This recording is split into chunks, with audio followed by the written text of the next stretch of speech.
KREM 2 News at Noon begins now. Hi, everyone. Right now on KREM 2 News at Noon, the Supreme Court dropping two major rulings today. We'll take a look at how these rulings will affect the inland Northwest. And we've got a sunny and warm day for this Friday, and it gets a bit warmer this weekend as we're looking at your Hoopfest forecast. Talking about Hoopfest, well, the weekend is here. We have all you need to know before tomorrow's games begin.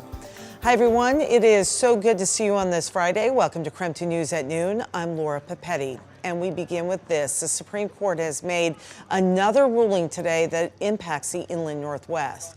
In a 6-3 decision, the High Court upheld an Oregon City's ban on camping in public spaces. The Supreme Court reversed an appeals court ruling and found that the enforcement of laws regulating camping on public property does not constitute, quote, cruel and unusual punishment. The ruling now allows for cities like Spokane to enforce laws against homeless people who sleep outside, even when there is no shelter space available. So today, the Supreme Court also ruling on a key case connected to the January 6 Capitol riots, siding with a Pennsylvania man who challenged an obstruction charge against him. CBS's Erica Brown has more on what this means for hundreds of defendants and former President Donald Trump. Supreme Court justices decided 6-3 to throw out a lower court's ruling that allowed a broad interpretation of an Enron-era statute to charge hundreds of defendants in a January 6, 2021 attack on the U.S. Capitol. The High Court decided its use must include proof that defendants tried to tamper with or destroy documents. Only some of the people who violently attacked the Capitol fall into that category.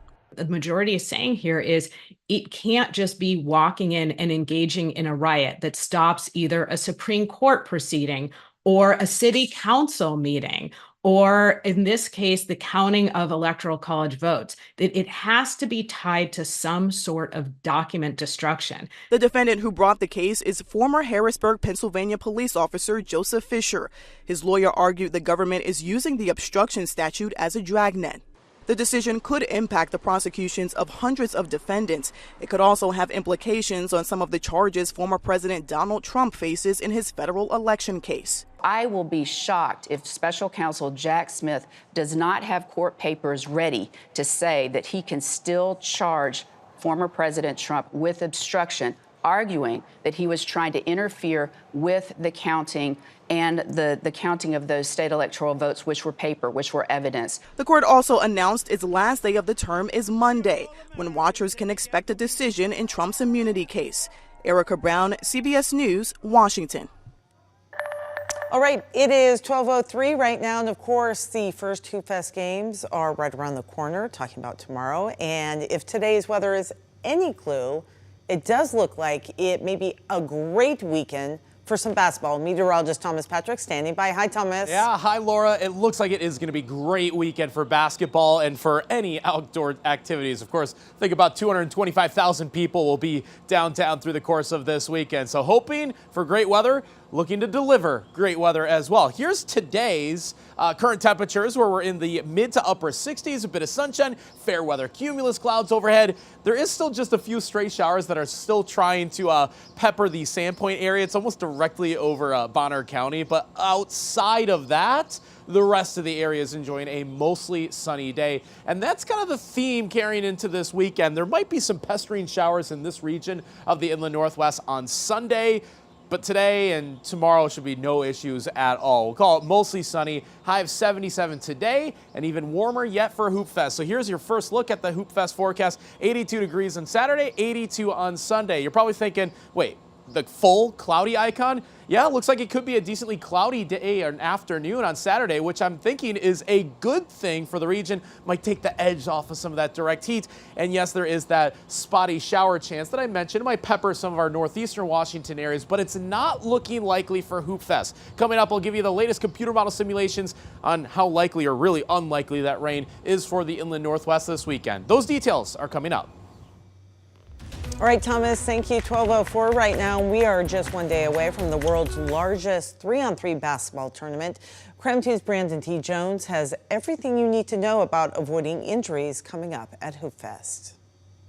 Oh, I'll tell you what, the first thing you need to be doing to prepare for those games on Saturday is stretching it out. Go ahead, get stretched out, get your body loose today because you might be sore by the time Monday comes around, but that's okay. We're gonna be having a great weekend. So you wanna stretch, you wanna stay hydrated, and then we also got a chance to go ahead and speak with Multicare because they've been over all of the health details, all of the health tents over the last few years for Hoopfest. And that's exactly what they're gonna be doing this year as well. They'll have several medical tents set up around downtown. And in those tents, they'll even have equipment like a portable x-ray machine on site. There's going to be ice tubs to help cool down anyone who may be experiencing symptoms of overheating. Both players and spectators will have access to care at these tents if they need it.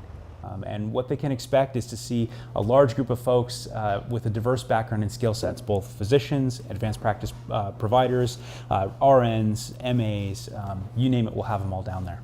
So it's good to know professional help will be available, but take any preventative measures to help yourself out as well. So that does include proper hydration. We already mentioned stretching as well. Multicare has helped thousands of people at Hoopfest weekend over the last few years. But again, just make sure you're taking those necessary steps as well. But for now, reporting here at Riverfront Park, Brandon T. Jones, KREM 2 News. And by the way, for everyone playing, today is your last day to pick up packets. That window lasts from 11 a.m. to 7 p.m. And right now on KREM.com, we have everything you need to know from parking to event maps.